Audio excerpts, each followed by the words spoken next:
What's going on, Investomaniacs? Your boy Knight Rider here. Today, we're going to be talking about Electronic Arts, aka EA, the second largest gaming company in America after Activision Blizzard. EA develops and publishes games such as FIFA, Madden NFL, NHL, NBA Live, and UFC. I fight UFC! Other EA established franchises include Need for Speed, The Sims, Medal of Honor, as well as newer franchises such as Dragon Age, Army of Two, Titanfall, and Star Wars.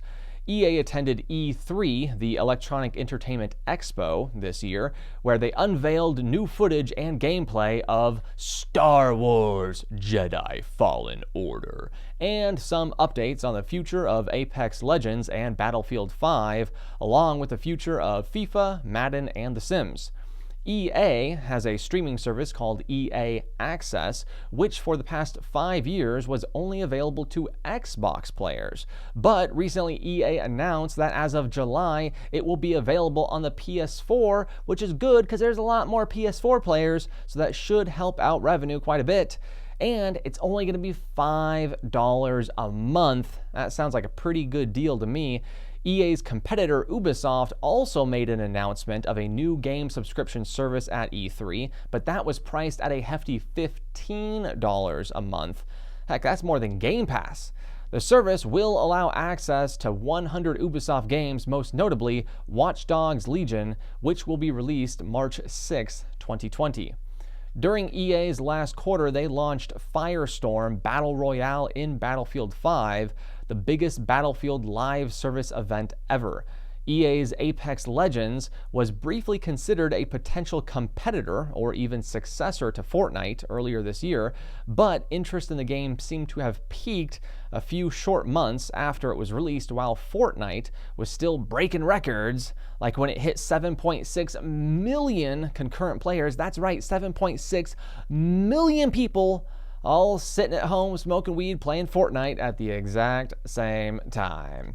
While Apex Legends may have ended up not quite being the successor to Fortnite, it is still a hugely successful game.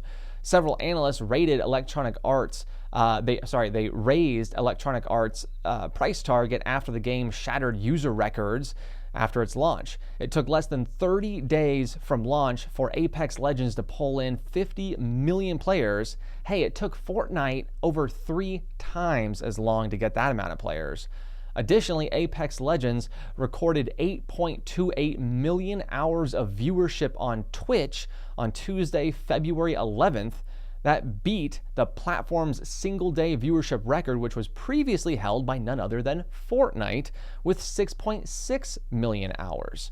EA has announced the second season of Apex Legends, and that'll debut on July 2nd, which will also introduce a new character and a new weapon. So, here's something interesting. Did you know that 60% of all players on the internet have been bullied during their online gaming? That's what the anti-bullying organization Ditch the Label reports.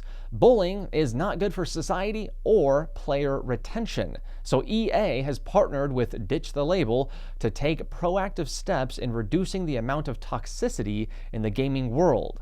Adam Tanelian, the senior director of global community engagement at EA, said, quote, "Over the past 3 years, we have worked to reach youth through campaigns like Gamers Unite for Equal Play, which last year reached almost 110,000 young players in the UK and US.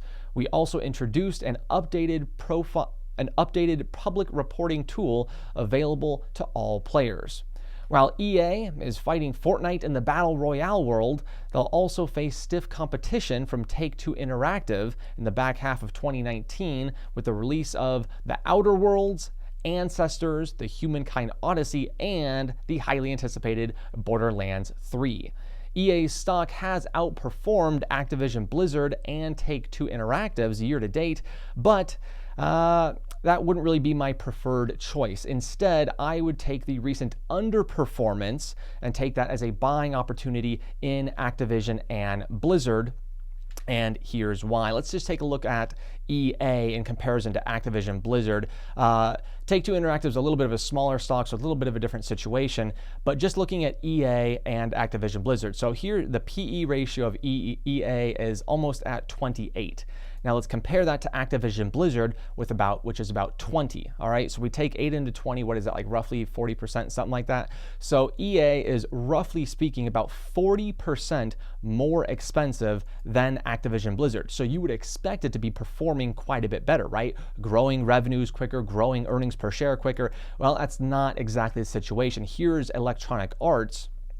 Now their revenue growth, now you don't want to do like quarter to quarter because they have a lot of fluctuation. Gaming companies have a lot of fluctuation quarter to quarter, right? So you don't want to give too much attention to any individual quarter, but let's take a look at their 1 year, their last year came in at shrinking revenues by about 4%.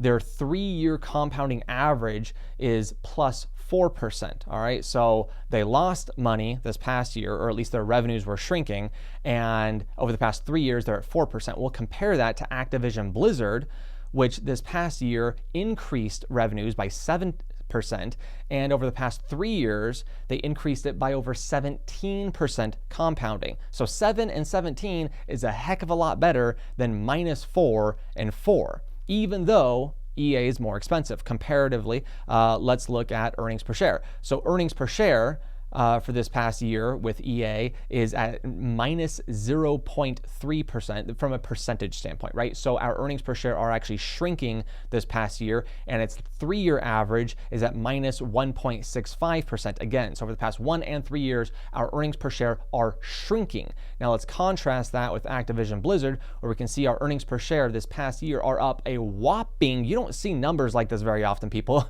up a whopping 553%, and its 3-year average is coming in at about plus 25.5% per year. When you compare these growth rates, EA is shrinking, Activision Blizzard is growing. It's doing better in its revenue growth, and it's doing better in its earnings per share growth, and yet EA is roughly 40% more expensive. It doesn't make sense. So although I like EA, I just can't really recommend it when Activision Blizzard seems such a better buy. Hope you guys have a great day, and may the market be ever in your favor.